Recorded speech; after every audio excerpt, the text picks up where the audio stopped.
బెంజ అంటే గంజి తాగినోడు బెంజెక్కినాక గంజిని మర్చిపోతున్నాడు అని చెప్తున్నా. గంజి అన్నము తాగి పెద్దగా అయినోడు బెంజీలు ఎక్కినా కానీ గంజి అన్నం తాగినా అని మర్చిపోతున్నాడు. అది సమస్య దేశానికి రాష్ట్రానికి. ఇదే పోతే నిర్మలకి చెప్పిన మాట ఇది అని అంటూ నేను బెంజ్కి కనెక్ట్ గాను గంజికే కనెక్ట్ అయి ఉంటాయని చెప్తున్నాను. పొద్దున చర్చ వచ్చింది నిర్మలకి సోపన చేసింది.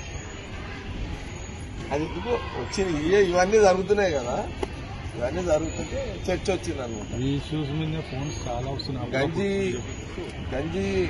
గంజి తాగేటోళ్ళు ఎంబడి ఉంటున్నావు కదా అంటే వాళ్ళ ఇష్టం పొమ్మని, వాళ్ళ ఇష్టం అది. గంజి తాగేటోళ్ళు ఎంబడి ఉంటున్నావు అంటే గంజి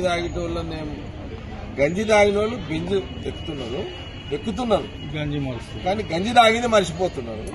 నేను బెంజి ఎక్కలేను, బెంజి కావాలంటే ఎక్కుతా, కానీ బెంజి ఎక్కబుద్ధి కాదు.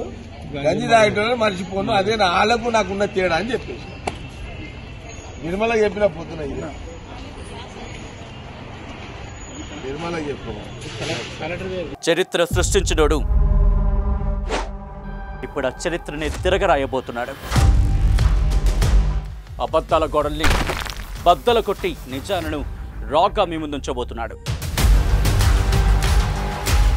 నిజమైన వార్తల కోసం వెంటనే డౌన్లోడ్ చేసుకోండి రా యాప్ని.